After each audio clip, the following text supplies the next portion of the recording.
is meeting today to hear testimony on Biden's border crisis, examining the impacts of international cartels targeting Indian country.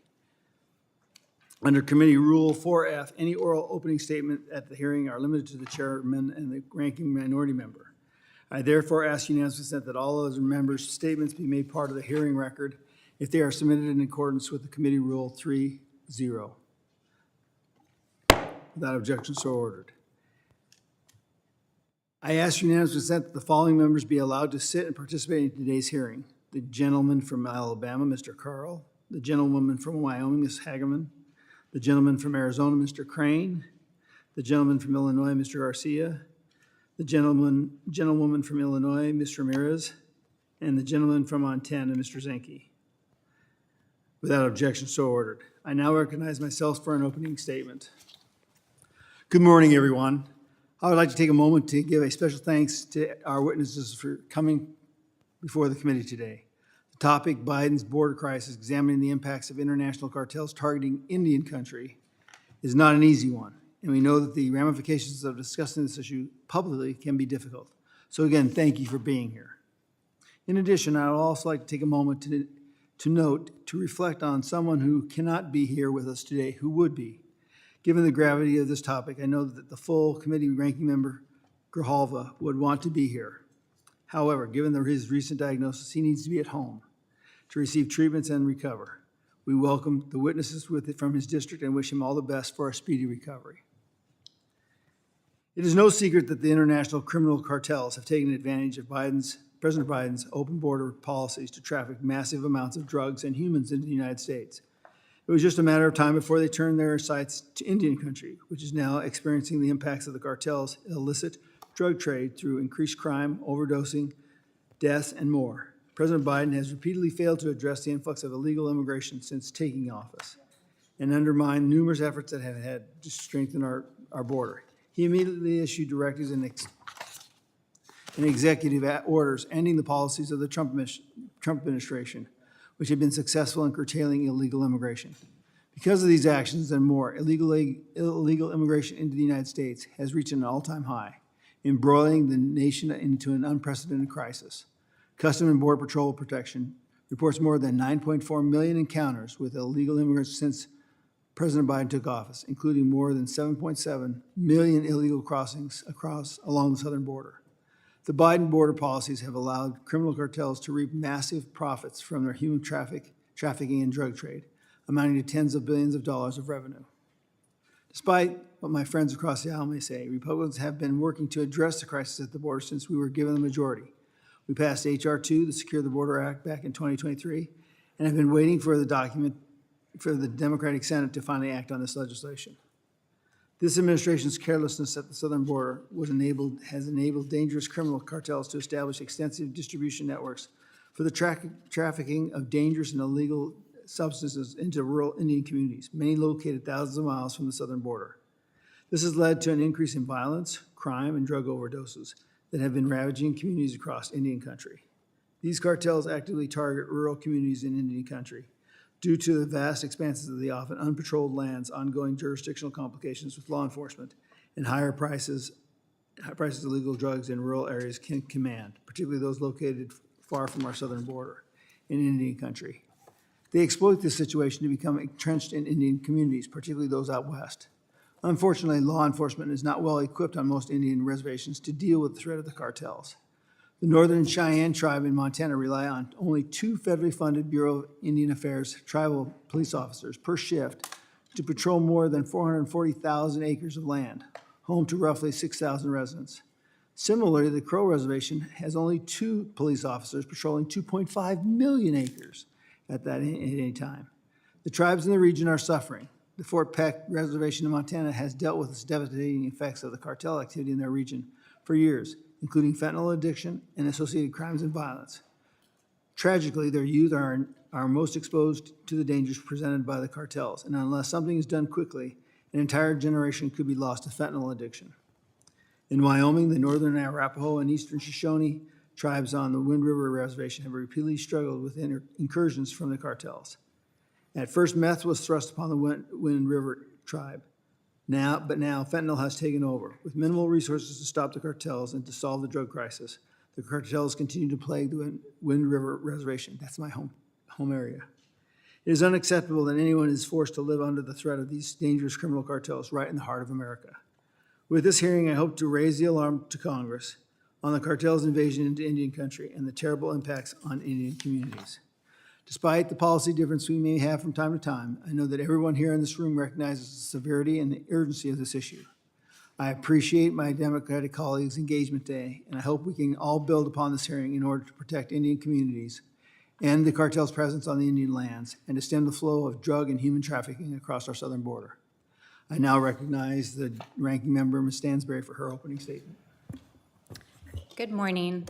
I want to first start, Mr. Chairman, by welcoming our witnesses. Thank you for traveling many, many miles to come here today and to share what is happening in your communities and to share about these difficult issues. For me, this is a very personal issue. The fentanyl crisis is not a partisan issue.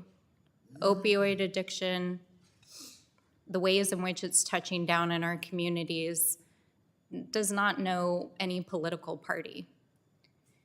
In 2019, my life was personally changed forever when one of my oldest friends died of a fentanyl overdose. And I was serving in the state legislature at the time, and I will never forget the morning that I got the call. For a lot of people who haven't experienced it personally, they don't know what it looks like.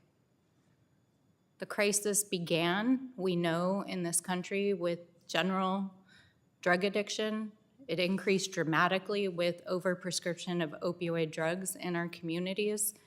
And now with the vast numbers of opioids and fentanyl coming into our communities, it means that fathers, grandfathers, mothers, aunties, and dear friends are dying every single day in our communities. And nowhere is this more apparent than in New Mexico, where the fentanyl crisis is literally ravishing our communities. I know these are difficult issues to talk about, and I deeply appreciate our tribal leaders who came here today to share those stories. And I implore my colleagues across the aisle to not turn this hearing into a partisan hearing. This is not about partisan politics. This is about the lives of our people. It's part of why, as this hearing was announced, we actually reached out to staff on the majority to say, please, let's do this in a bipartisan way. This is not a time for showmanship. We have proposed real solutions. President Biden has put together a task force and various asks. He's transmitted them to Congress. The Senate has already worked in good faith to negotiate a bipartisan solution to increase border security funding, to bring more technology to the border, to try to help address interdiction issues. In New Mexico alone, we have had 574 deaths just over the last couple of years from the fentanyl crisis, and those are just the ones that are reported. When I'm home every single day, I hear stories from our law enforcement, our first responders, our tribal leaders, our mayors, and our healthcare providers who are seeing the firsthand effects of these issues every single day on the ground. We know that these issues are affecting our tribal communities disproportionately, whether it's the lack of healthcare infrastructure or the lack of funding that's been provided through BIA law enforcement and other tribal services. We know that Congress has to act, and I implore my colleagues to help address this issue. But I also think it's important that we talk factually about how fentanyl is coming into the United States and how we are actually seeing this surge happen. We know the facts are very clear on this, that 90% of fentanyl is coming into the United States across legal ports of entry. It is being trafficked by the cartels, but it is mostly American citizens who are being recruited to transport those drugs. We know that once it comes into our communities, it's being distributed largely through existing drug networks, and we know that many of our family members are ending up in dire consequences as a result of that. We know the solutions. The solutions require that we do address the flow of drugs and raw materials coming into this country. That means more border patrol, more support to catch fentanyl at our ports of entry. It means interdiction in our communities, partnerships with our tribal, federal, local law enforcement to actually get drugs and those who are trafficking them off the streets. And the third is recovery, because our communities are struggling, especially in our lowest income communities. And if we do not have the behavioral health infrastructure to help people who are struggling with addiction, they will die, because we see it every single day. We've been working across the aisle to try to create a fentanyl prevention caucus, to try to pass legislation, to try to get funding into the budget to do that. And one of the things I would love to ask the chairman and my friends across the aisle is to join me in asking Speaker Johnson to put forward emergency funding for Border Patrol to help address the flow of drugs into the United States. It's something that we've tried through the emergency supplemental that is still stalled out on the House floor. I implore my colleagues to help address this question. Finally, I want to hear from our guests who are here today about what you think that we need to be doing here in Congress to address this issue. We know it's serious. We take the lives of your communities very seriously, and we deeply appreciate you being here today to testify. And with that, I yield back. Thank the gentlewoman. You know, we also have to have accountability, and that's part of the thing that we never see aspect, is that if you're part of this process and you actually endanger your fellow man, that you have to face the responsibilities of that. And until we get to that point, I think everything else is moot. Now I'm going to introduce our witnesses. First of all, we have Mr. Bryce Kirk, Tribal Executive Board Member, Fort Peck Tribes, Poplar, Montana. Ms. Jessica Vaughan, Director of Policy Studies, Center for Immigration Studies, Washington, D.C. Dr. Verlon Jose, Chairman of the Ho'oto'o Nation, Sells, Arizona. And Mr. Jeffrey Stiffarm, President, Fort Belknap Indian Community, Harlem, Montana. Let me remind the witnesses that under the committee rules, you must limit your oral statements to 5 minutes, but your entire statement will be placed into the record. To begin your testimony, please press the on button so we can all hear you, and you'll see that the timing light turns green. When you see yellow, try to summarize it, and when it hits red, you need to stop. I would like to now recognize Mr. Kirk for 5 minutes. Thank you so much. I'm Bryce Kirk, councilman for the Assiniboine and Sioux tribes on the Fort Peck Indian Reservation. As you have my testimony, I would like to put it into record. You know, one of the biggest things that we face, I'll kind of go off script. I guess I'm good at that. One of the biggest things that we're dealing with in the past month in the mail, we have got 5 pounds of meth and just last week, 5,000 fentanyl pills. If those fentanyl pills would have hit the streets, that's $500,000 in Indian country, just alone in Fort Peck. You know, the biggest thing that it costs 30 cents as the farther you go south to 10 cents to get a fentanyl pill, 70 cents in Washington. So you think about the issues that we're having because it's only 2 postal inspectors in the state of Montana for everything that we have to cover. So you think about the ones that are getting away. You think about the things that are happening. My biggest stance, and I testified in public safety and justice, is right now this issue is an everyone issue. It's hitting everybody.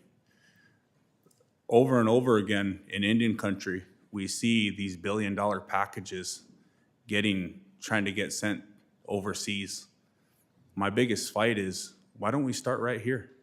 When are we going to start worrying about Indian country? We have treaties. We have obligations to tribes to start fighting for us. You know, Mr. Rosendale, Mr. Zinke, you guys are from Montana. You understand that too. You know, the biggest thing that we need is everybody to come together. Are we always going to get along? No, we're not. But the biggest thing, it's hurting the United States of America. It's hurting Indian country. And the biggest thing is once we work together for the betterment of the people, and once we start making headway when it comes to that, we can truly make a difference. I myself was addicted for about 14 years, clean and sober now 12 years. But the biggest thing is that we can come out. We are stronger together. We can make a difference when it comes to that. Talking to our people as I was flying here yesterday, you know, the biggest thing that we're having is is 14-year-old girls getting trafficked to Williston, North Dakota. Thinking that it's okay that I'm gonna go there and make money and do these things because of how bad it is on our reservations. The lack of cops, the lack of services, the lack of juvenile detention centers, our own adult correctional facility and everything that's up in arms right now. You know, we do need the help. With this, I hope it's not just to check a box off to say, hey, we worked with Indian country, because we get that a lot and will continue to come. And like I shared, is we'll continue to make a difference in our communities with the scraps that we're given. We'll continue to fight to save our people. We'll continue to fight to do what we need to do, what's right for our people, because we have always been resilient when it came to that. We always know how to stand with each other. We always know how to stand and back each other and help each other up. But we need your help for more funding when it comes to BIA, more funding when it comes to IHS, more funding when it comes to these things that help Indian country. That's what we need, those services to help mental health facilities. We have already lost a generation when it came to that. But one thing is that you can help us now. The past is the past. We can't live on the past. But if we move forward in a better way to be able to help our people when it comes to that, we're able to make a difference. We're all elected. We're all here to make a difference. And that's the biggest thing. Truly, if you want to make a difference, give direct funding to tribes. Let us as tribes finally sit there and do our own stuff, help our own people, give our own people the services and everything that they deserve. Not having a middleman like the BIA and the IHS dictate with all the bureaucratic red tape to tell us this is how it's going to be done. We need to work together. We need your help. We're here and we'll continue to come here and testify if that's what it takes to sit there and share our stories. But people shouldn't be trafficked. Fentanyl shouldn't reach up in northeastern Montana, 50 miles away from the northern border. It shouldn't reach those places. But with your help and working together, we can truly make a difference and make America what it once was. Thank you. Thank you very much, Mr. Kirk. I now recognize Ms. Vaughan for her 5 minutes. Thank you so much for the opportunity to testify. Even as the Biden administration's irresponsible border policies have caused incalculable costs to American communities, including those in Indian country, there are those who have profited enormously from them. Yes, the employers of illegal workers, the huge network of NGOs and government contractors, but most notably the foreign criminal cartels who have monetized the border policies and this situation to almost unfathomable gain. Not just Mexican cartels, but also Chinese drug cartels, Central and South American gangs, and others. As a result, Americans have been exposed to new national security and public safety threats, not least the trafficking and distribution of illicit drugs.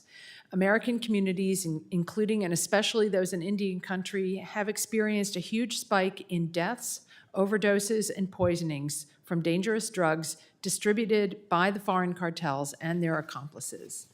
These transnational criminal enterprises now represent a profound threat to civil society and the rule of law throughout the Western Hemisphere. Specifically, the policies most responsible are the cessation of barrier construction that allows not only the drugs, but the cartel operatives to enter the United States, the catch and release policies where 85% of the people who are arriving at the border illegally are allowed into the country without meaningful vetting and through the improper use of the parole authority. So far, there have been at least 3.3 million people who cross the border illegally who've been allowed to enter this way. And that's not counting nearly 2 million gotaways who are able to evade the Border Patrol because the Border Patrol has to prioritize the processing of people through parole. There's also the lack of enforcement in the interior. ICE is removing half of the criminal aliens that it once was removing in prior times. And we've seen specifically the erosion of partnerships with local law enforcement agencies and especially diminished detention capacity that have hampered ICE. And now they're stretched to respond to the burgeoning gang and cartel problems created by the insecure border. So the cartels are earning about $30 million a day, or nearly $1 billion a month. Now they are using this revenue to expand their operations within the United States. This problem is going to be difficult to eradicate from this point on, and it's going to persist years into the future. The answer is a lot of improvements could be made. A lot of this could be addressed through executive action, using the president's bona fide authorities to control the border. But Congress also needs to get into the act to address the threat from the cartels. And the longer we wait, the harder they're going to be to dismantle. Yes, there are good provisions in H.R. 2, the House Border Security Bill, that would help. But in addition, Congress needs to create a new type of designation for the cartels, similar to how law enforcement is able to approach international terrorist group threats. This would enable, among other things, to ICE to target the financial assets of the cartels using their immigration and customs authorities. We need to look at interrupting the vast flow of remittances out of the United States. That is not just migrants sending money home to their families, but it also includes payments, direct payments to smugglers of drugs and people, and huge sums of money that are being laundered by the cartels and disguised as remittances. So we need to enact better know your customer laws to get a handle on the huge flow of remittances that is enriching the cartels. Finally, because of the policing issues that are unique to Indian country, Congress also should facilitate the creation of partnerships between federal immigration authorities and tribal authorities, such as an expansion of task forces and 287G programs that would be especially helpful in places with significant cartel activity. Thank you. Thank you, Mrs. Vaughan. I'm now going to recognize Chairman Jose for 5 minutes. Good morning, Chairman Gosar, ranking member Stansberry, and distinguished members of the subcommittee. I am Verlon Jose, Chairman of the Tohono Nation of Arizona. It is an honor to testify before you today on behalf of my nation and our more than 36,000 enrolled members. The O'odham have lived in what is now Arizona and northern Mexico since time immemorial. In 1854, the international boundary was drawn through the middle of our ancestral territory. Today, the Tohono Nation shares a 62-mile border with Mexico. The nation has long been at the forefront of border issues, working in concert with the Customs and Border Protection and the FBI and the Tohono Police Department has combated drug traffickers for many years. In addition, since the 1970s, the nation's shadow wolves have applied traditional tracking methods and apprehended countless smugglers and seized thousands of pounds of illegal drugs. The shadow wolves are the only Native American tracking unit in the country. We also have supported CBP efforts on our reservation by authorizing a CBP checkpoint, forward operating bases, and integrated fixed towers to facilitate electronic surveillance efforts. The nation spends an annual average of $3 million of our own tribal funds to help meet the United States border security responsibilities. Our police force spends about half its time on border issues, including the investigation of immigrant deaths, illegal drug seizures, and human smuggling. While most illegal drugs are smuggled through legal ports of entry, criminal cartel activity has made the effect of drug and migrant smuggling on the nation worse. Smugglers have held tribal families hostage, damaged and stolen property, and recruited tribal youth to engage in smuggling activity. The nation is not alone when it comes to Indian country public safety concerns. Existing federal funding is wholly inadequate to meet the public safety and justice needs of Indian country and to support tribal law enforcement generally. The Bureau of Indian Affairs has estimated that billions of dollars in funding are needed for tribal law enforcement and court services. But these funding goals have never been met. Further, the epidemic of the drug trafficking facing the nation and the rest of the country is just that, an epidemic, and one that requires a sustained public health response. Alongside the increase in drug trafficking over the past decade, the nation has witnessed a steady rise in addiction and drug-related deaths. Unfortunately, this public health response has been subject to the same chronic underfunding as Indian country public safety services. Most notoriously, the federal government has repeatedly failed to adequately fund the Indian Health Service, including behavioral health, mental health, and substance abuse services. This has left our most vulnerable members without reliable access to care and treatment they need. As has been documented, border wall construction came at the great cost to the American taxpayer. Thanks to the no-bid contract, diversions of drug interdiction and defense resources, we may never know the true cost.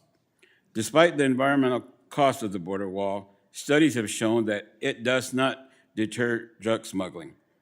In addition, the nation and others have warned for years the border wall is particularly ineffective in remote geographic areas like our homelands, where it can easily be circumvented by climbing over, tunneling under, or sawing through it.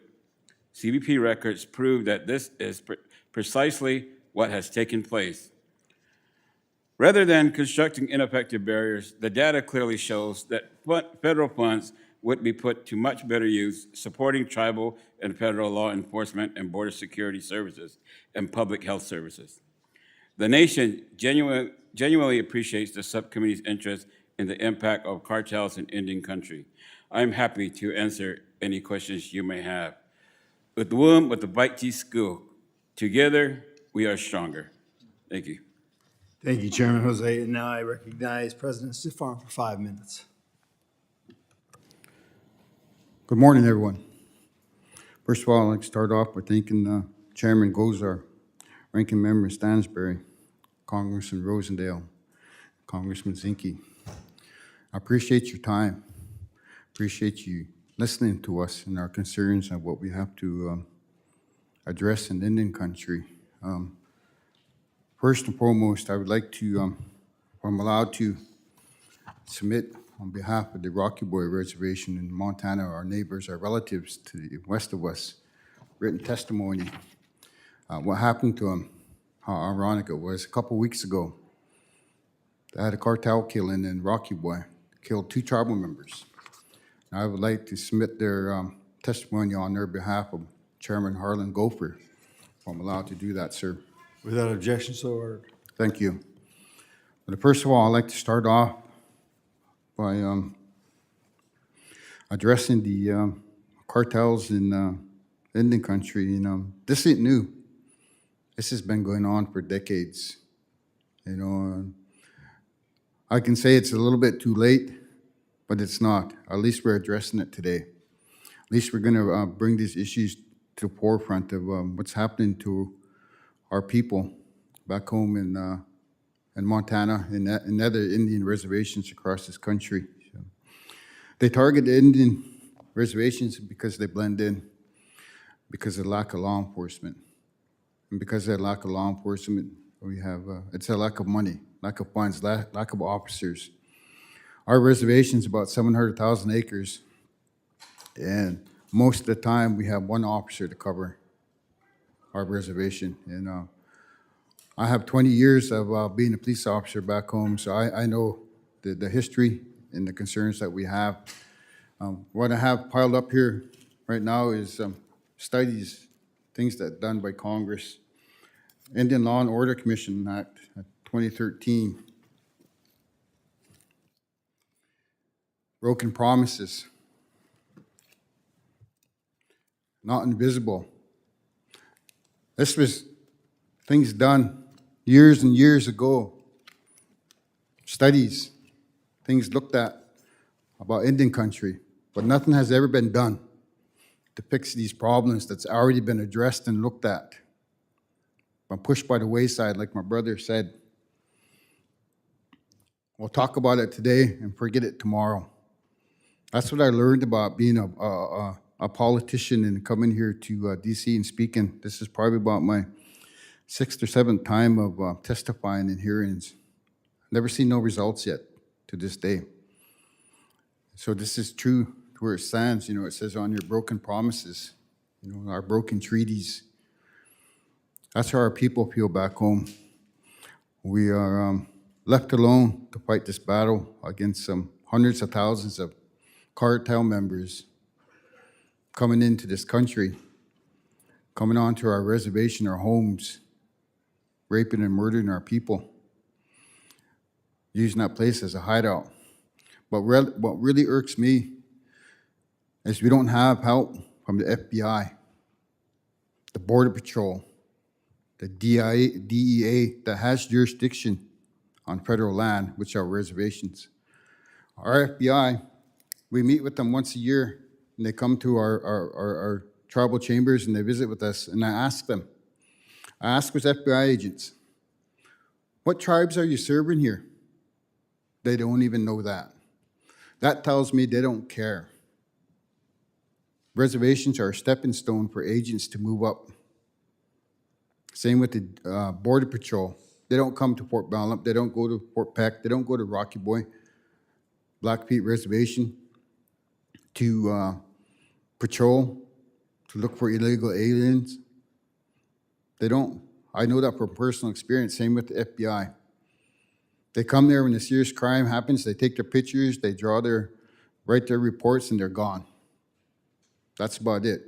So that's one thing you guys really need to look at besides the lack of funding in Indian country, is the FBI and the Border Patrol doing their jobs in Indian country and helping us protect and serve our own people. You know, one last thing to add is, you know, we send billions of dollars overseas for wars. You can't even send millions to the tribes to save our people. Thank you. Thank you very much. I'm going to recognize the gentleman from the chairman for the full committee, Mr. Westerman, for his 5 minutes. Thank you, Chairman Gosar, and thank you to the witnesses today. This is a hearing I didn't expect we would ever have, talking about cartels operating in Indian country, but just recently we did a field hearing down in southern Arizona in Cochise County, and Sheriff Mark Daniels made a statement that was, I think, the takeaway message from that hearing when he said that we're no longer dealing with an illegal immigration problem, we're dealing with an organized crime problem. And an organized crime problem that reaches from sea to shining sea, which includes Indian country. I know in some other trips I've made to the border, I was appalled to fly the southern border in a helicopter and have the Border Patrol point out hideouts up in the mountains where the cartels operated with radio equipment to tell the mules or the coyotes where the Border Patrol was operating and radioing to them, telling them how to avoid being caught. And I thought, that's crazy that this is happening on the U.S. side of the border, that these Mexican cartels are setting up camp on U.S. land to run human trafficking and drug trafficking into our country. And it's not getting better from anything that I've seen. Matter of fact, Sheriff Daniels also said that the cartels not only control the southern side of the U.S. border, they also control the northern side of the U.S. border. So I think this is a very fitting hearing that we're having. And when I ask a question, if you want to elaborate on the extent of cartels operating in the U.S., I would be glad to hear that as well. But President Stiffarm, your testimony bravely depicts the ongoing threats that your tribe experiences from the dangerous cartels that operate in your communities. Many Americans may not be aware of the extent of cartel presence right here in the heart of America. Can you please describe just how devastating this problem has become across Indian country and particularly in Fort Belknap Reservation? Thank you for the question, Congressman Westerman. And we deal with it on a daily basis, whether it's an overdose, mental health, domestic violence, serious assaults. And one thing that we really seem to overlook all the time is the threats, the death threats we get from the cartel members. We had the tribal leader from Montana that declined to testify here today because he received death threats that he was going to testify. Why would we be afraid to live in our own country when we're getting threats from foreign nationals from across the border? How strong their reach is, how they're allowed to come into this country and to threaten and kill us in our own backyard. That's a huge issue, not only for our tribal membership, whether it's here or Fort Peck or Rocky Boy, but it's in your all's backyard. It's your family, your relatives, your neighbors. Well, in Fort Belknap, we have, what little officers we do have, they have been trying to be proactive without any help from the BIA, without any help from the FBI, without any help from the Border Patrol or the DEA. And we received grant money. We have 2 drug dogs, 2 canines that are trying to help us curb the flow of fentanyl, methamphetamines. And we have some pretty good seizures. One of our biggest issues is we don't have jurisdiction. Mr. President Stiffarm, I'm sorry to cut you off, but I'm on limited time here, but you said something very profound that I just want to make sure and get it on the record, that you testify before Congress that there are tribal members who have been threatened with death if they come to Congress and testify against the cartels. The cartels have threatened them with death in this country. Yes. My goodness, that might be enough just to end the hearing right there. That's horrible to think that American citizen has been threatened by a foreign cartel if they come to Congress and testify about what that cartel's doing on American soil. Mr. Chairman, I yield back. Gentlemen, I now recognize the gentleman from Illinois, Mr. Garcia, for his 5 minutes. Thank you, Chairman Gosar, for the opportunity to join this hearing, and thank you to all the witnesses, especially the elected representatives of their nations. I'd like to begin with my first question to Chairman Jose. Chairman, what sort of programs and services does the Tana Atham Nation currently have to help your community deal with the addiction to illicit substances like fentanyl? What is available? And I'm referring to things like treatment centers, outpatient centers, and those types of services. Well, Chairman, members of the committee, thank you for the question. We have a Tohono department, health department, and in that department, we have a behavioral health program. It's very limited in terms of maybe a clinical director and some staff in terms of counselors. And so we do not have a treatment center. We would like a treatment center. And so basically, it's just some counseling. Most of the stuff is referred out to one of the local, Tucson or Phoenix or other areas where they're able to provide more adequate substance abuse training or go into a treatment center, because we do not have any. So it's very limited. We're hoping to build a more robust behavioral health program so we can offer those things. Most of the time it's either culturally related or just peer counseling to try to address the needs of our members. Thank you for the question. Thank you for that. And there isn't a treatment center. Are there other obstacles that you currently are facing that prevent members of the nation from accessing these services? Chairman of the committee, members of the committee, thank you for the question. Yes, in a perfect world, if we had all those things that we could, like a treatment center and so forth, you got to look at the overall picture. Even currently, in just domestic services, our roads, we can't go down our roads. Our roads are deteriorating. Transportation, we got 2.8 million acres of land there. It takes about 2 hours to drive from one end to the other, north or south, east or west. So we're limited on transportation, we're limited on housing, there's a lot of impacts that face our members there. And so as we're attempting to address those issues, it isn't just one thing that is needed. So we're faced with various challenges to address the behavioral health needs of the Tohono Nation.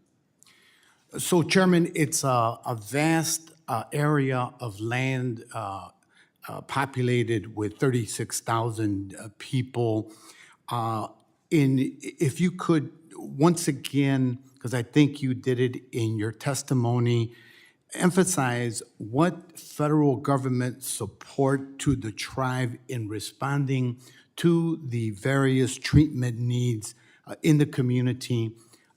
What would that be? Thank you for the question.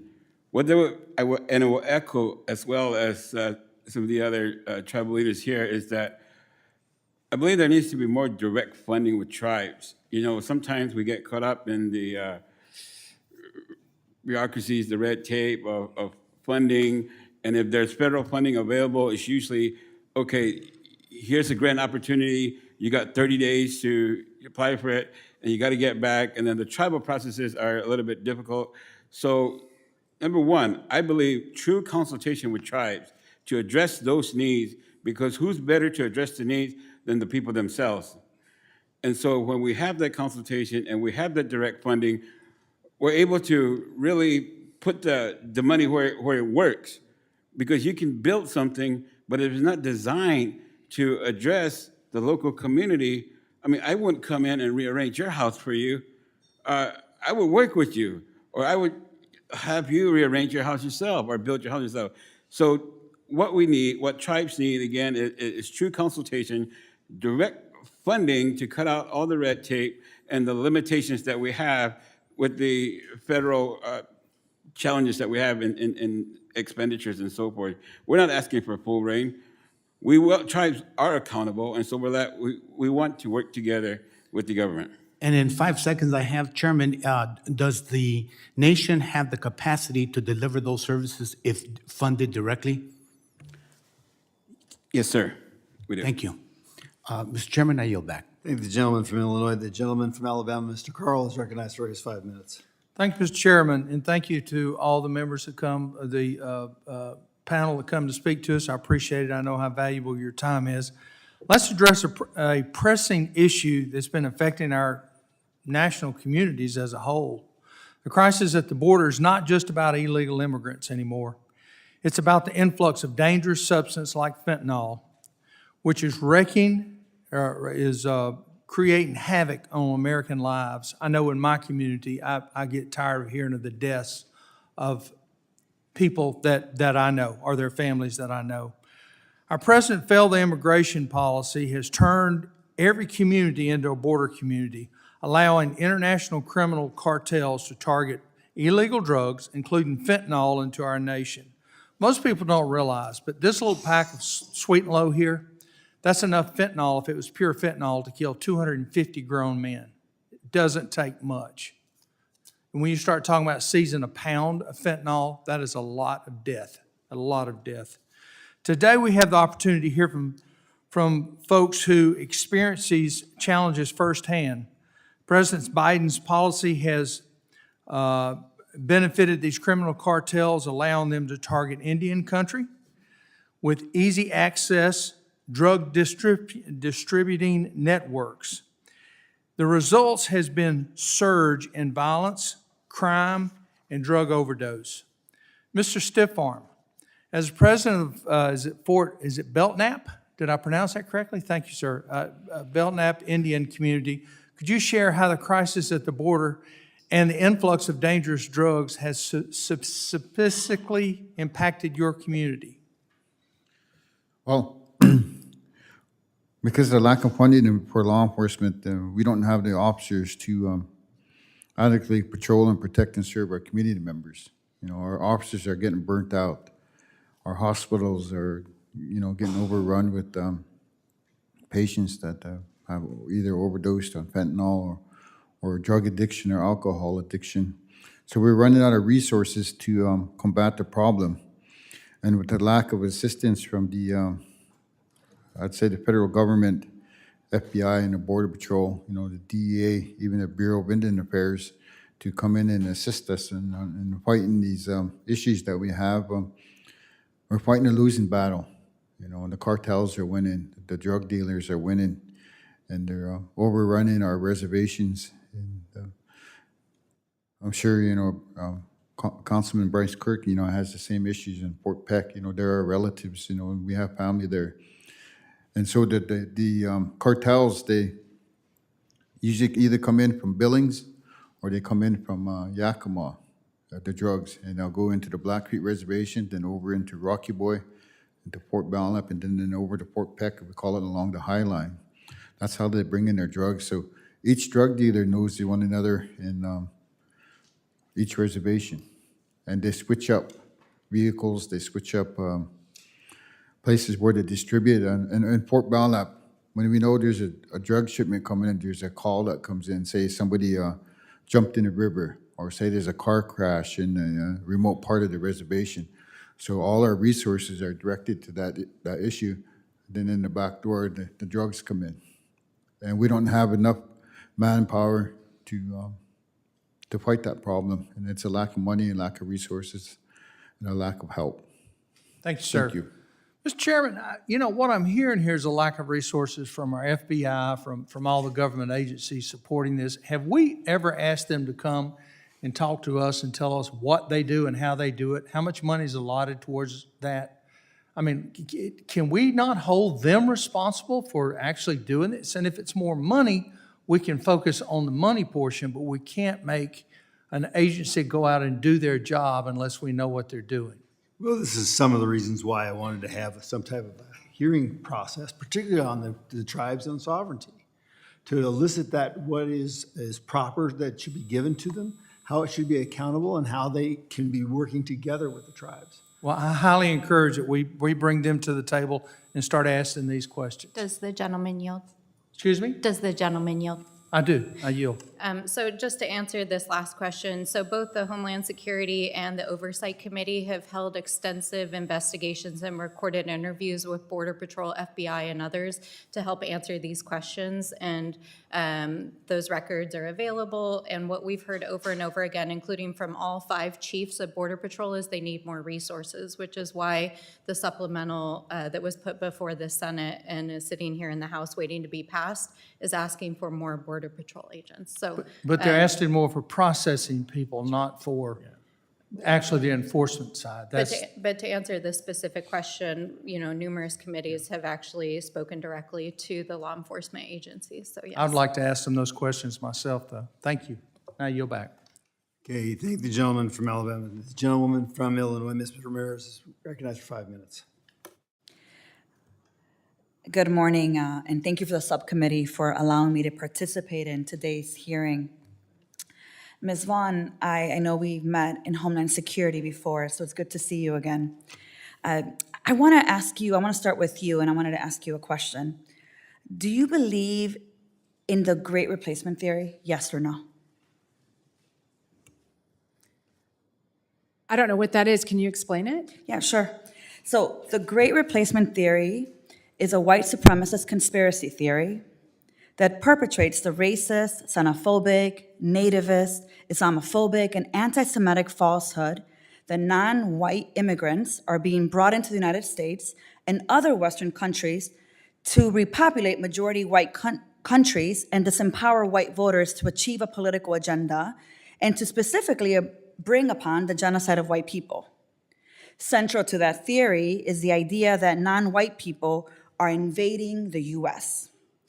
Ms. Vaughan, you have used... No, I do not believe in... Okay. Well, thank you for your response. So would you reject have used invasion rhetoric in discussing immigration multiple Excuse times. me? Can you give me an example of when I've done I'm that? speaking, so when I ask you a question, you can go ahead and answer. I'm actually Okay, I speaking now. just Ma'am? can't I'm going to imagine where you continue heard with my that. remarks. So in a number of times, I've heard you use the words invasion. When? And so I don't use that term. That's not appropriate to it is not the border appropriate. It is not security appropriate, discussion. but it has So been I don't see used. how you can Ma'am, I'm attribute going to that reclaim me. my time. This is Well, my you're time. You're putting words in I'm my mouth. reclaiming my time. Hey, let's get back to the decorum of the House, please. Thank you. You may be aware that there is considerable evidence linking great replacement theory rhetoric with mass murders, including the targeting of the Latino I'm community. not aware of that Ma'am, evidence. I'm not, I am now talking to all of us. So Well, you're I'm going to talking to reclaim my me. time. Sir? Ms. Vaughan, if you'll just let her finish her questions, we'll make sure you get ample time to rebut. Thank you. We've heard, including the targeting of Latino community in El Paso, Black Americans in Buffalo, and Jews in Pittsburgh, and in Poway, California, for example. Shooters have cited this in their manifestos. And I believe that words matter, and their great replacement rhetoric is harmful. It dehumanizes millions of people seeking safety, protection, and refuge. It dehumanizes people like my mother, Maria Ramirez, who crossed the border pregnant with me, and it dehumanizes me. A dehumanizing rhetoric endangers us all, and we must categorically condemn it. I want to pivot, now that I've been able to give the definition and talk a little bit more about it, to focus on our time together here, which is addressing the needs of indigenous and tribal communities. I'd like to direct my next question to Chairman Jose.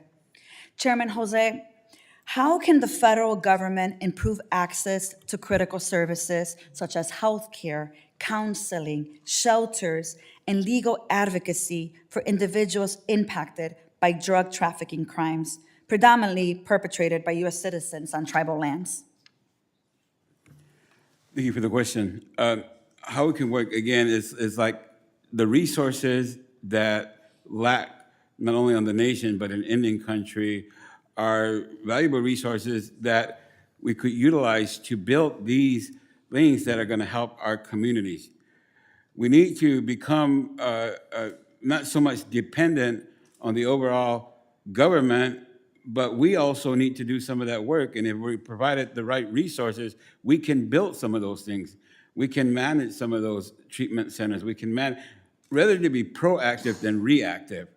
We need to spend more funding in building schools and libraries and treatment centers than spending money on building prisons and jails and all that, because that's after the fact. And so when we have true consultation and direct funding resources, we can do those things. Those are the things that we need. And it's not just building a building. We're talking about access in terms of housing, in terms of roads, in terms of just basic infrastructure that we can do. It's different on reservations because of the lack of infrastructure. So I believe that in order to address those issues, we need to work together. We need to figure out a system that's not going to block tribal communities from advancing and addressing the issues that it has. Thank you, Chairman. I, for one, hope, that we don't pit migrants seeking asylum in tribal communities in our nation. We have an obligation for both communities to ensure that our words build instead of break and that our actions affirm the self-determination, safe, healthy, and vibrant community. So thank you for your response. I yield back.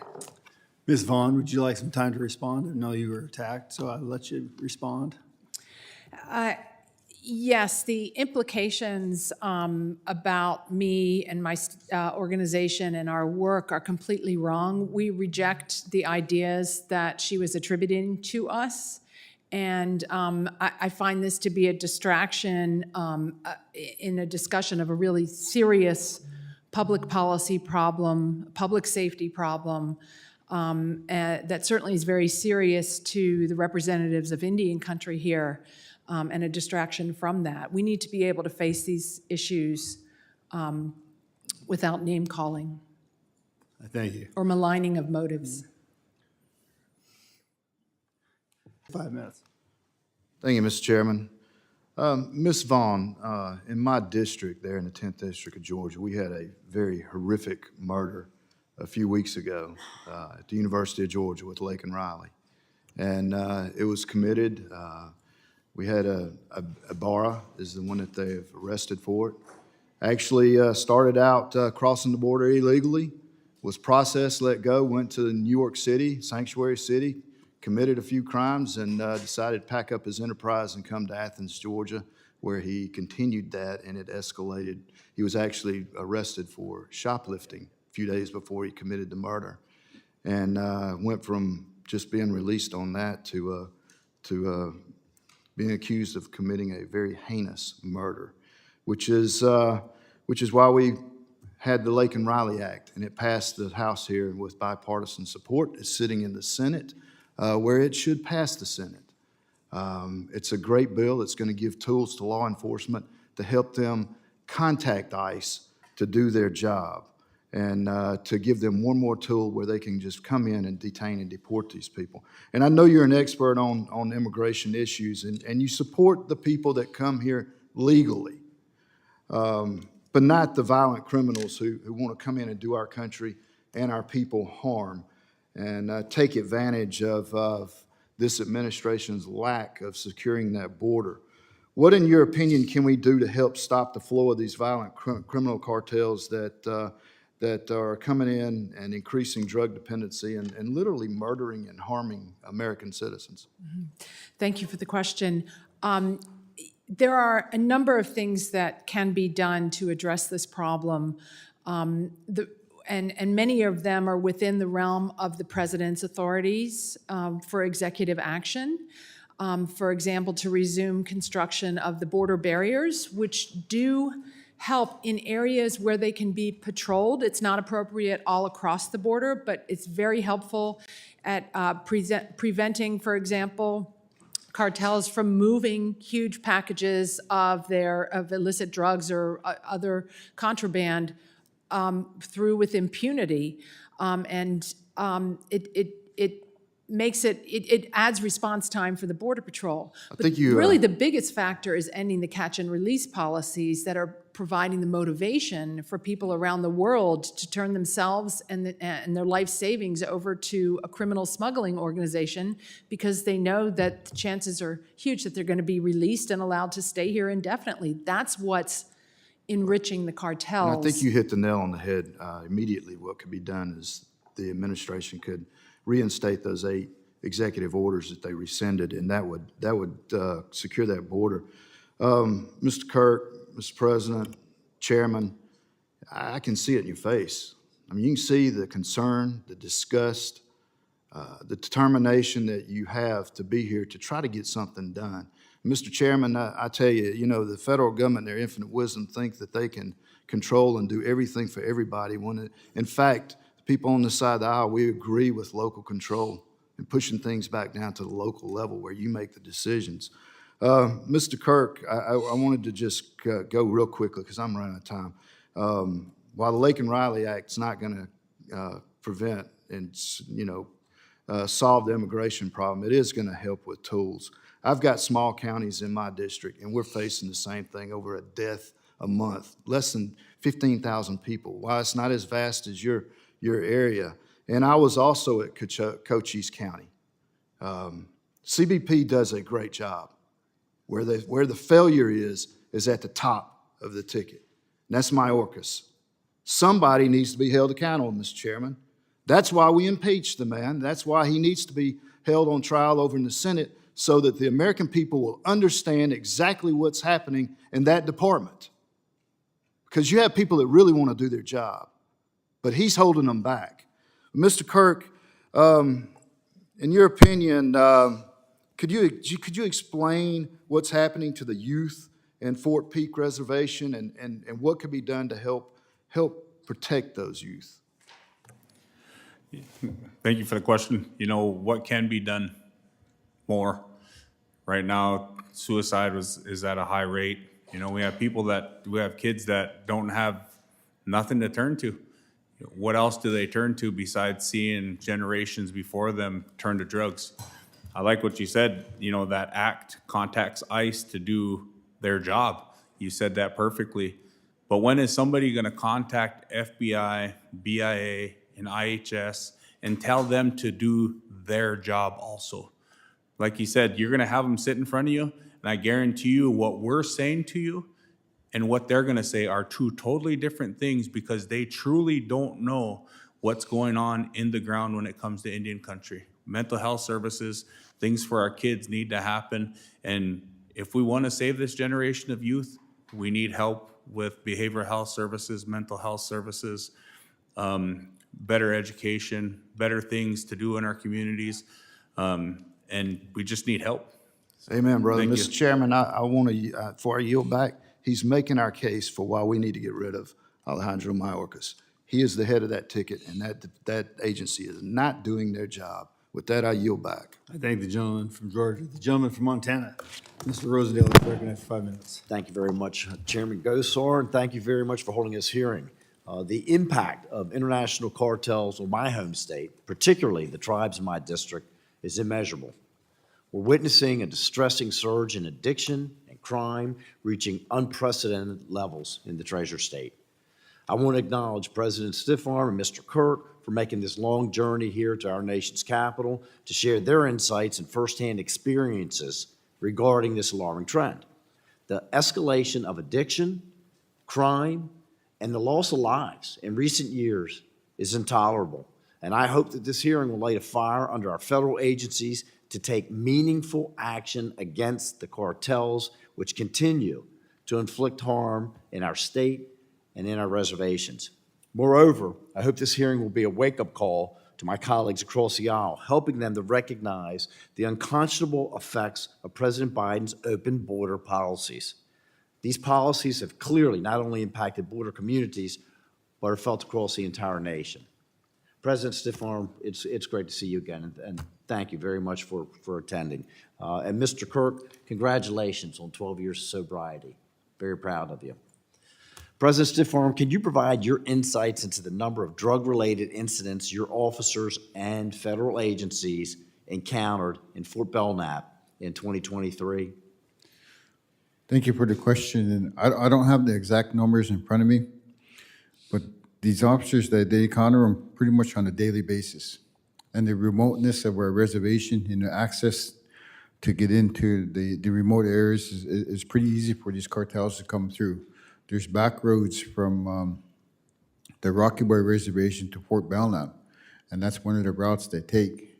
And that's why I'm so disappointed in the FBI and the Border Patrol for not assisting the tribes and trying to combat this drug issues that we have, and more importantly, one of the issues that we're really addressing is we don't have criminal jurisdiction over any of these people that bring in these drugs, over non-members, even cartel members. We don't have a criminal jurisdiction over them, so our hands are tied if we do catch any of these people, and if we do, and we call for the Border Patrol or the FBI, officers have to sit there probably a few hours for them to get on scene to even do anything. So the cartel knows this.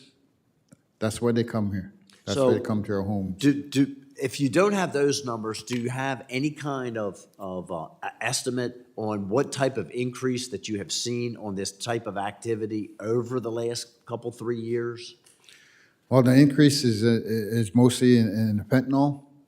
And we had methamphetamine there for quite a while, and then they're bringing in fentanyl, which is a lot more easier and a lot more expensive. Like Councilman Kirk said, down in the southern border, it's pennies on a dollar, but you get up into Montana, it's $100 a pill sometimes, for these people to get. But they bring it in for the money. They bring it in because they can hide in. They blend in easily. So they bring in a lot of that fentanyl. We almost had an overdose on an employee right on a work site. So they're bringing it into our staff, and they normally, if you're not a user and they want you to be a user, they'll spike your drink with it and get you hooked that way also. So recently, a Lodgegrass woman was sentenced to 24 years in prison for intent to distribute meth and conspiracy to commit money laundering involving activities in both the Crow Reservation and Fort Belknap, among other areas. What steps is the tribe taking to prevent tribal members from being exploited by these dangerous cartels for the drug trafficking operations? Well, we didn't really have any opportunity to take really any steps because of the lack of funding. We're trying to just enforce it and prevent it. The only steps that we probably have is, we have the CDC, which is always underfunded. And the social services program is always underfunded. It's basically the lack of funding, that's preventing us from doing anything in our Indian country, and our law enforcement is a 638 contract with the BIA. And we took that over in 1997, and the base funding is 1.2 million. 2023, our base funding is 1.3 million, increased $100,000 in 20-plus years. I will was squeeze one more public question safety. in, President Stiffarm, before I lose my time. Do you believe the FBI is adequately prioritizing efforts to prevent and prosecute such illicit activities on our reservations and the surrounding areas? No, they don't. Thank you very much, Mr. Chair. I yield back, and again, thank you so much for attending. I thank the gentleman from Montana, gentlewoman from Wyoming is now recognized for her 5 minutes. First of all, I want to acknowledge your bravery in coming here today. And Mr. Stiffarm, it is truly stunning to hear that our tribal members are being threatened by the cartels for testifying before Congress. That is something that needs to be addressed, and I think one of the things that should come out of this hearing is that we contact the FBI and find out exactly what they are doing to make sure that we can protect our tribal members from such unlawful conduct. Mr. Kirk and Mr. Stiffarm, Chairman Jose, thank you for being here. As the representative of the state of Wyoming with the Northern Arapaho and Eastern Shoshone tribes, listening to your testimony is sadly all too familiar. Our two tribes both reside on the Wind River Reservation, and much like your situations in Montana, our reservation covers 2.2 million acres that are very remote with a dispersed population. The reservation relies on the BIA Wind River Agency for law enforcement, which has just 32 officers dedicated to the region. While the drug crisis is unfortunately not new to Wind River, dating back to at least the early 2000s, the situation has only worsened with the crisis at the southern border and the presence of cartels and new drugs in our communities. I have now visited the border 3 times. I've been to the Yuma sector, I've been to Eagle Pass, Texas, and I've been in the area around Tucson. And to say that this is a crisis is actually an understatement of what we are seeing. It is a catastrophe that we are going to suffer and struggle through for decades to come, not only because of what we are dealing with right now, but what our children and our grandchildren are going to deal with the cartels, the human trafficking, the drug smuggling that's coming into our country. I also have the honor of serving as the chairman of the Subcommittee on Indian and Insular Affairs. And in this position, we have held hearings on the barriers tribal law enforcement face in promoting safe tribal communities and stories which are similar to the challenges we have heard here today. I appreciate your passion for protecting your communities. And the facts are that the FBI, the BIA, and the IHS have failed your communities. They continue to fail your communities. And the crisis on the border is only making it worse. Something has to change, and someone needs to be held accountable for what they are doing to our tribal communities, what they're doing to our youth, what they're doing to our citizens, what they're doing to everyone in this country. Mr. Kirk, in your testimony, you stated that, quote, "There is no doubt that the Mexican drug cartels are playing a major role in this crisis." You speak with such certainty because this is something that is well known in Indian country. Would you please describe what you have personally witnessed in terms of cartel activity on your reservation? So the things that happen, it gets sent in the mail. I go back to that. No longer is it people transporting anything when it comes. A lot do get transported. A lot does come on the trains. When you say the effects, you just see the families. You see the brokenness. You see everything, the loss of happiness anymore. You see the lack of excitedness to actually go out and make $1, to actually go out and feed your family, to actually go out and do those things that were accustomed to us. One of the biggest things that you see is once somebody has 100 pills, people have a habit of 25 pills a day. And you think about that. How do you get $2,500 a day to pick up that habit? They're a front man. And that's all they have is front people over and over and over again. And to utilize these guys and get deeper and deeper in debt. And if nothing happens, then they're held accountable. You know, one thing is that they come in and harm these people. They come in and beat them because they have a debt with them.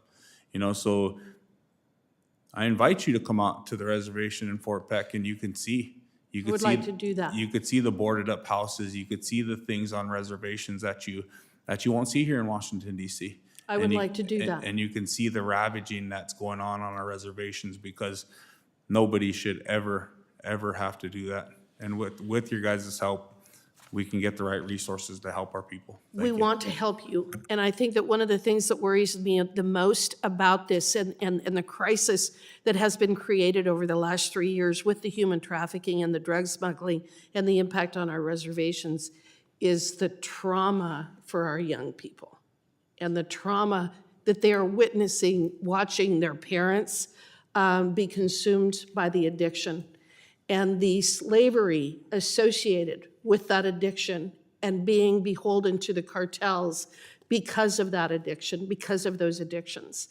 I am horrified by what you've described today, and I am absolutely furious with our federal agencies for refusing to acknowledge and address the crisis on the border and what it is doing to the interior of our country, and most specifically what it is doing to Indian country. I am sorry for their failures. We are trying to hold them accountable. I will come to your reservation. I want to see what you're talking about because we've got to fix it. If I may respond, last week we had a meeting, Rocky Mountain Tribal Leaders Council meeting. IHS regional director was there telling us they have $50 million in carryover funds that they're just holding, then we're asking as tribes, give them to us so we can start treatment centers. Give them to us so we can start helping our people. What are they earmarked for? How many does each tribe have? You know what the regional director says? I don't know. $50 million sitting there. They come and ask you guys for more money for us. You guys turn us down. Why? Because if you guys see somebody that can't spend $50 million, how can you guys bipartisanly come together and say that we need more money? Every time we go to the region, every time we go to these places, it falls on deaf ears, and we need help. We need you guys to hold these people accountable. That's what it's going to take, is for somebody to finally hold the government accountable to their trust and treaty obligations to us as tribes, to finally get those funds that are sitting there, get them out to the tribes so we can actually help our reservations. Thank you. I think the gentleman, that's one of my big things, is that I think it's high time that we get all the tribes together for a symposium with Congress and talk about sovereignty and talk about what the treaty obligations are, so that we come out with one voice. It seems like we're always divided. So that would be my case and point. The gentleman from Arizona, Mr. Crane, is now recognized for 5 minutes. Thank you, Mr. Chairman. Thank you, everyone on the panel, for showing up today. I'm proud to represent over half the tribes in Arizona. When I come and I listen to your stories, and I apologize for coming in late, I was at a Homeland Security hearing before this. This hearing just illuminates to me the reality that this wide open border crisis that we have, it affects everybody. Whether you live in Tucson, Flagstaff, whether you live on a reservation, it really doesn't matter.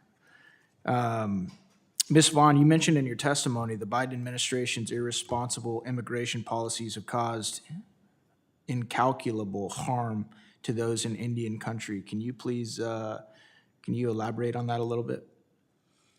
Well, some parts of the country are saddled with the burdens of sheltering and providing schooling and healthcare to the migrants who've been allowed to come in here. But the situation is different in Indian country because of this, the way that the Mexican cartels in particular have targeted Indian country for to expand their drug distribution networks and profit from it to an extent that is much greater than in other parts of the country where they're in competition with other drug distributors and so on. It's really horrifying to me to hear that the tribal leaders have received death threats for even talking about coming to speak to Congress about it. And it's for the reasons that have been discussed today, because of some of the things unique to Indian country with jurisdiction of law enforcement, the remoteness of it, the vulnerability of the population. And I think that's why these issues deserve special attention from Congress. And there's a lot that you can do about this. There's a lot the president could do too, but that's why this is so important to have this hearing. Ms. Vaughan, if the president was here today, what would you tell him? I would ask him how he could possibly excuse what possible motivation justifies the human tragedy that has been experienced in Indian country and other parts of the country, the cost to taxpayers, the damage to the integrity of our legal immigration system and our sovereignty. You know, what possibly could be worth all that cost and loss to our country? Thank you. President Stiffarm, have you noticed a difference in the last couple years with what you've experienced in your community? As far as the drug cartels? Yep. Yes, I have. I see them, Billings is probably about a 3-hour drive south of Weston. That's normally where we go do our shopping. And you see them there. And you see them coming up into our area, you know. I say it's like disguised as construction workers or laborers. And they come to the border towns of the reservation and set up shop, and then eventually they'll find a mate on the reservation and move in. And it is pretty scary when we get threats when we're going to speak about them. But we got to think of not my future or anybody else's future. We got to think of our children's future, our babies, and the ones that have not been born yet, brought into this world. That's why we come speak in front of you all, is to try to protect their future, not ours. It's too late for ours, you know, because they're already here. But we're looking down the road and how we want to raise our babies in that type of atmosphere, and where they're allowed to come in unchecked. And then, most importantly, you know, we don't have jurisdiction over them in the first place. If we do catch them, what are we going to do?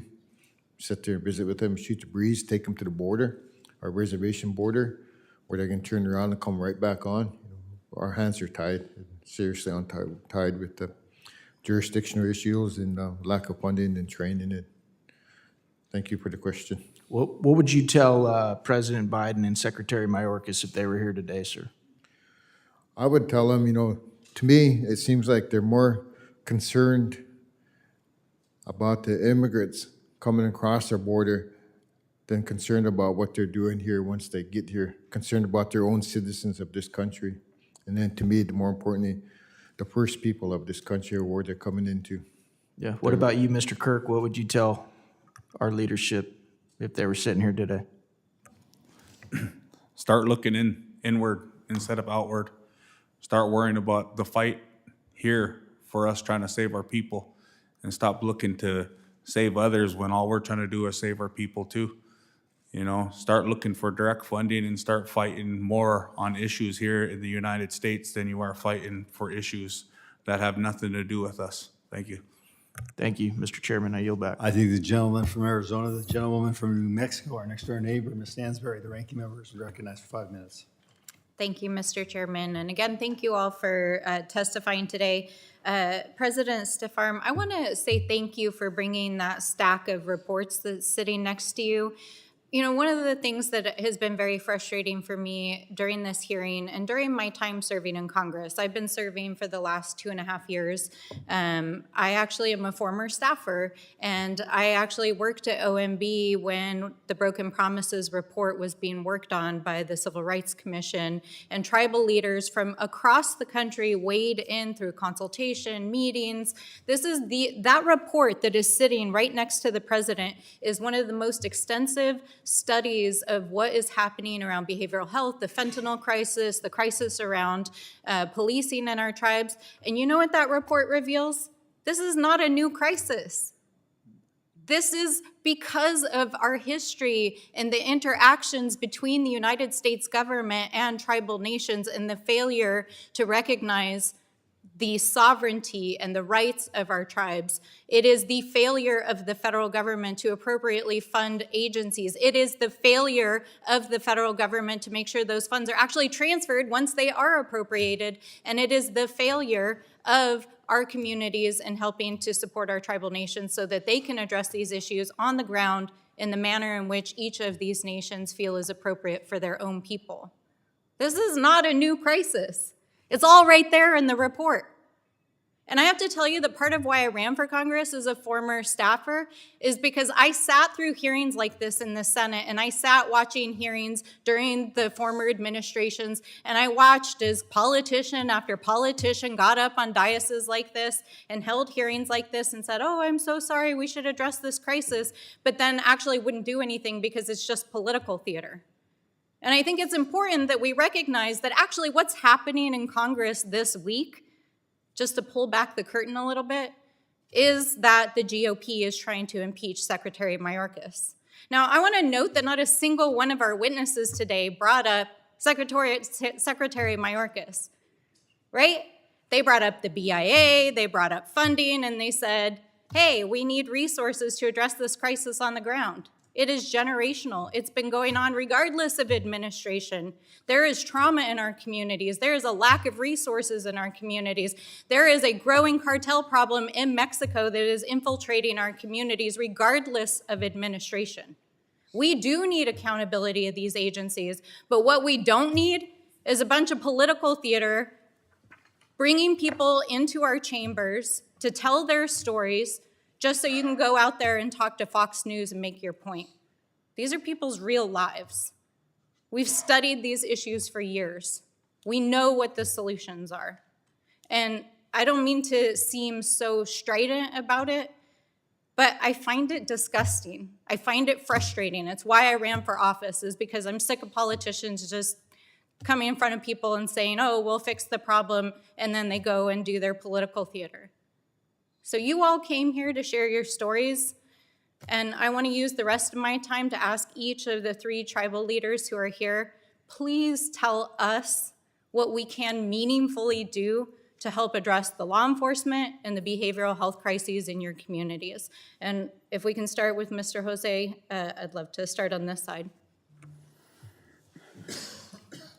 Chairman Gosar, ranking member Stansberry, members of the committee,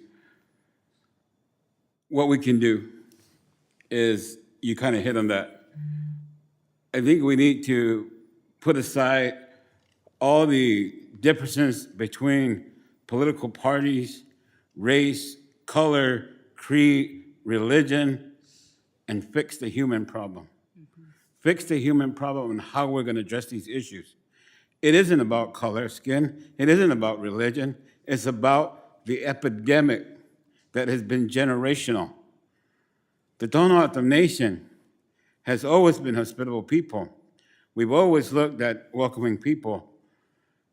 We have been doing this since time immemorial, and we need to work together. We need to work together. The federal government creates laws, but they don't follow their own laws. They don't follow their own mandates, but yet hold other people accountable to follow them. We need to follow those laws. If that's the law of the country, then we should follow it. We should be responsible for those things. How can we fix it? Let's have true communication about addressing the issue at hand. On border issues, those drugs, those things are coming to the Tohono Nation. They're not intended for the Tohono Nation. They're intended for the cities and towns of America and other reservations as well. You know, this migrant issue is bigger than the United States and bigger than Mexico. This is a world issue. So we really want to talk about what can we do. Let's take a big look at the issues and find out that Americans' hands are in other places that we can't even imagine. That's why we are facing these negative impacts here in what they call the United States of America. And the only way we're going to address those is a true collaboration about building bridges of hope, building bridges of opportunity, and not building walls. Thank you. Thank you. Mr. Chairman, would you be open to allowing the other leaders to use time? Mr. Kirk? Most definitely. You know, the biggest thing is working together. You know, we're all voted into a place to work together for the betterment of the United States of America. For us, the betterment of our tribe. That's what we do. You know, what can you guys do? I'll keep continuing to say it, direct funding. Direct funding to tribes. That's what we need. Take the red tape out of everything and let us finally operate how we know how to operate when it comes to our reservation and our people. Money, I'll keep saying it, gets sent overseas with no red tape, with no nothing. Here, spend it the way you want, buy what you want to do, but yet here as tribes with our treaties and our trust obligations, we have to follow all the red tape in the world. The biggest thing is whatever you believe in, no matter what you do, you're all supposed to put that first. Whether it's Creator, whether it's God, you put God first. You put Creator first. You do it because it's for your people. And that's what it's about. You know, I'm thankful for where I'm at, because if it wasn't for God putting me where I'm at today, I wouldn't be here today. And I have an obligation to get along, to do my best for the people. And that's what you have to do, is work together, set aside all the differences. Because in the end, when we're all gone and we're dust, what's it gonna matter? But what's gonna mean more today, listening to us and going out these doors and making a difference and giving the tribes direct funding without this red tape, to finally see tribes succeed. Stop putting us in bills with all these other people and all these other things and trying to throw us as a pawn in these different kind of spaces. Just let us show you what we can do. Hold to those trust and treaty responsibilities. Hold to those that got signed. They're still there. Work together for the betterment of what you guys are trying to do. And again, like the chairman said, it's not about color. It's not about race. It's not about nothing. It's about working for the betterment of the people. And if you guys can do something, direct funding to tribes, give us our jurisdiction back, and let us show that we're not what people think we are. We are strong, we are resilient, and will continue to be resilient moving forward, and we are gonna win no matter what people say about us. Thank you. Thank you. President? Thank you for your giving us the opportunity to speak on what we need and our issues. Is to me, you know, we have all these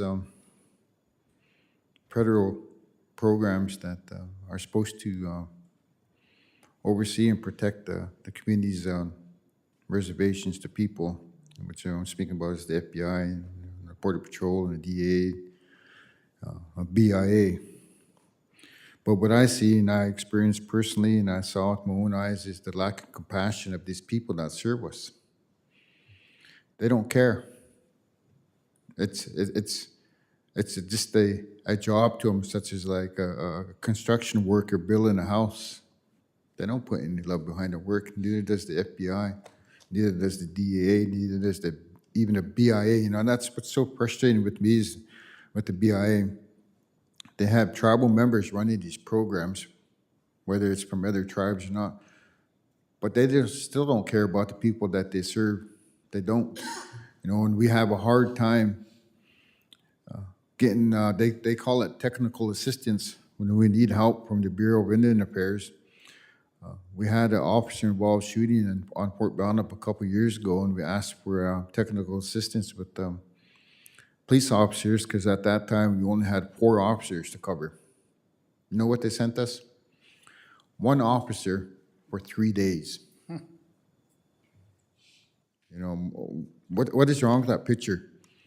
That they're supposed to be serving you and helping you, and they send 1 officer for 3 days, and they say that's all they can do. And then they come in and they review your program. In particular, you know, what I know a lot about is the law enforcement. They review your program, you fail your review, and we fail year after year. And the reason why we fail is the lack of funding. And like I explained to you all, you know, our base funding increased 100,000 in 20 plus years in law enforcement. Is they don't care. And I don't know how you can fix that problem. like I said before, I asked the FBI agents that cover Fort Belknap and Rocky Boy, and I asked them, do you know what tribes you're serving? They don't know that. They don't even know that. That's because they don't care. And that's a hard issue for me and a hard pill to swallow, because I'm watching our children grow up into this.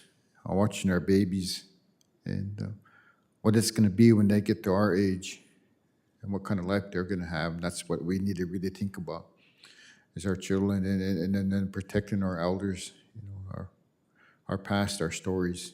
That's what our elders are. And just, Ron, I thank you for your time. And I really hate, talking about the BIA, the FBI, and the Border Patrol that way, but I guess the truth is the truth. And if I can't come in front of you and tell you how it is and how we're living, then I shouldn't be sitting in front of you all. And the people that threatened us because of what we're saying and how we're trying to protect our own people, so be it. I'd rather sacrifice myself than sacrifice the rest of the people, and especially the unprotected back home. But I want to thank you for your time. Thank you. Thank you, Chairman. You're certainly welcome. Ms. Vaughan, would you agree with this comment?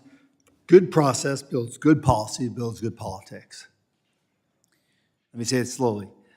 Good process builds good policy, builds good politics. I think, yes, that could happen. I think what that statement means is that if lawmakers do the right thing, using the right process, then they will be successful politically because voters support that. Well, no, I think it's obvious. I think we've been nibbling at this edge. And I'm coming back to Mr. Kirk because he keeps saying it over and over again. Give us control. Now, I've lived with tribes my whole life, whether it be in Wyoming, where I went to school at Creighton, and I've represented Eli's district as well in Arizona. I've got the CRIT. And I see this fundamental aspect from the tribes of not trusting the government. And why should you? But once again, that good process gets you that policy that you need.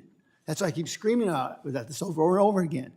We ought to get the tribes all together and have this conversation about what is expected. Because what it does is draws everybody into that process. So I think we're nibbling at the edges. I think we just need to get to it. And I think the tribal members have actually said it very clearly. Give us that jurisdictional. Give it the money directly to us. Hold us accountable. We'll show you what we can do. And that's what we're debating about today. I mean, on this FISA reform, we got an out-of-control FBI. We have no personal space. It's all being taken up. It's wrong. That warrant is a reason. There's a reason there's a warrant. There's a reason why there's a warrant. And I go back to what China, there was this, they were having this fight in what's the big city in China? Beijing? No, the one that just, Hong Kong. And this reporter looks at this young Hong Kong person and says, listen, wouldn't you want safety instead of freedom?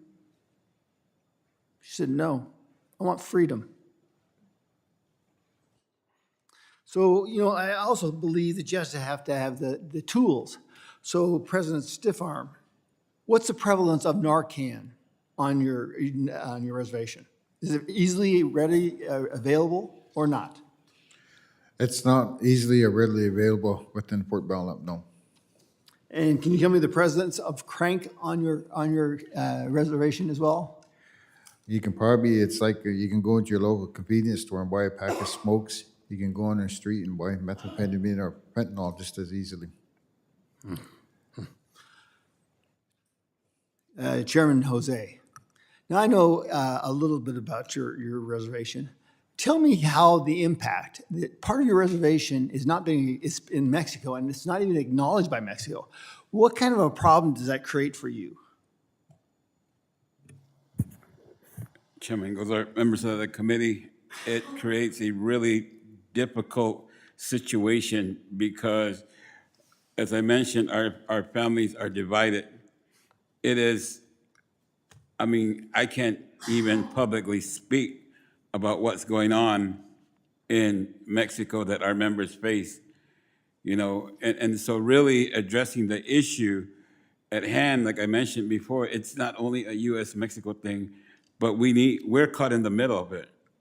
Our people are caught in the middle of it, and we have to deal with these things, not only in Mexico, but in the U.S. as well. But here's the concern, Chairman, is that we should be allies, we should be working together, but it seems that the systems put us against each other when we should really be working together to address those issues. And so it is a really difficult situation in Mexico. Right now, we can't even go to some of the communities because of what's going on just south of the border in terms of that. So it is a very terrible situation, Chairman. It is. Mr. Kirk, I want you to address, the targeting of the cartels of young Indian women, because I think this is atrocious in regards to the trafficking. And we've seen the loss of these women, the unidentified Indian woman that's been lost. Can you address that for us, please? When it comes to cartels, you mean? Yes. The biggest thing is that, like I shared with them getting traffic to North Dakota, is they don't have nothing, and they see these drugs and these people and everything as, all right, I'm gonna make some money. All right, I'm gonna finally have something. They look for a sense of security in something that's wrong, and these guys bring a false security. They bring a false money. But to the people that don't have nothing, and we haven't had nothing for years, that little bit means something to somebody. When they see families and stuff that have nothing, and these kids grow up in nothing, and they see somebody as a cartel member, whoever it may be, that are bringing the drugs in, they see those people as a security, and that's why they hold on and latch on, because of the money and the drugs that are there. Ms. Vaughan, come back to you. You made a comment, and we had an exchange here a little bit, and I want to ask you, under this current administration, it seems like we have a hard time even taking care of our own people. You can't take care of the world until you take care of your own. Tell me why you see this illegal immigration aspect as being a big problem. Well, it's a big problem on so many levels. Immigration law is not some obsolete law that doesn't deserve to be enforced anymore. Very fundamentally, it takes away opportunities for Americans and legal immigrants to support themselves, because the reason that I'm so most sorry, of these... Mr. Chairman, you're over time, and this is outside the scope of this hearing. This hearing is about the fentanyl crisis in Indian Excuse me, I'll strike country. that record because I gave you plenty of time. I'm just started my second time frame. You went But through what one is- and the whole what nother is one. the relevance It's my of time. this? It's my time. I can explain the relevance. Yeah, I can too. Go ahead. So the main reason most of the people who are crossing the border illegally are coming is because they believe that they will be released into the country and allowed to work here, without facing any threat of enforcement for an indefinite period. People are willing to, one of the ways people have arrangements with the cartels is to pay just a down payment on their smuggling fee, which runs into thousands of dollars.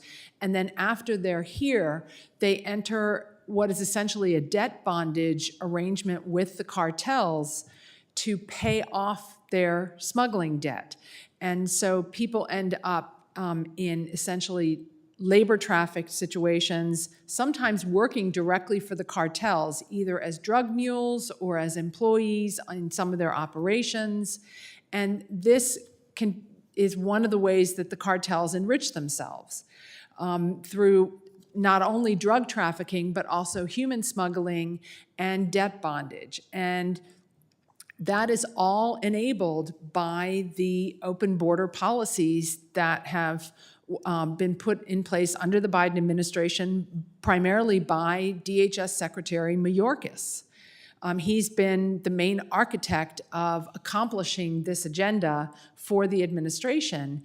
And the costs are not just public safety, although that's one of the most important but also the distortion of labor markets that denies opportunity to Americans and legal immigrants, and cuts off opportunities for them to support themselves. And it's just basically the trashing of our immigration system and the loss of public confidence in our legal immigration system.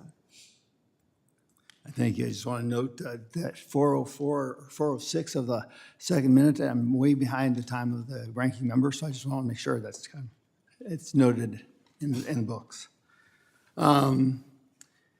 Typically, I ask, what was a question that you wanted to ask but wasn't asked, and what is the answer? Mr. Kirk, we'll start with you. A question that was never asked that you wanted to ask, and what is its answer? How can we better work together? For me, because, and no disrespect to anybody or anything, we're here to talk about issues when it comes to Indian country. We flew out, we paid money, we left our families, we put ourselves here in the forefront of this issue. And it seems like, again, the lady earlier, the gentleman, right now, are we gonna walk out these doors and be like, all right, what was this for? How do we work together? That's the question that I didn't get from you guys, is how are we gonna work together? Because right now, sitting here, it's still divided. Sitting here, are we gonna walk out these doors and get the same thing that we got over and over again that my brother has over here? Broken promises. That, again, when I first started my testimony, is it something just to check a box off? Are we gonna hold people accountable? And for me, my answer would be, it's our obligation to each other to work together, to have a relationship together with us. We don't, on reservations, we don't care about this stuff here because we're fighting a different battle. We're fighting a different monster on our reservation with the lack of that we already have. Chairman, and that's the thing, is we're put in the middle of something right now that, once something gets brought up, it's just like, wow, it's not even an issue that's going on in Indian country. Because why? Because our borders have been open for years upon years upon years, and had, like my brother said, people preying on our people for year after year after year, crisis after crisis, and it's something that we continue to fight. But then again, what gets held up on our end is everybody here working together across the aisle to give us the funding that we need to better resource our people. So, but again, no disrespect to nobody, but it's working together. What can we do to work together? Thank I'll you. make you the commitment to stay in touch, and we will try to make something happen. As you saw me twice with Ms. Hagerman, my colleague, I've wanted this conversation. Because I have said over and over again, I think the future of this country goes through Indian country. Because you have that sovereignty, you have that ability to dictate. And that's not what has happened. No. So I think there's plenty of opportunities coming up here. I will make that commitment to you. Thank you, sir. Chairman Jose. Chairman, thank you for the question. Here's the question that wasn't asked that I would have hoped to be asked. And Chairman Verlon Jose, what would you do, or what kind of federal law would you create, and that every single person would follow that? I wish that question was asked to me.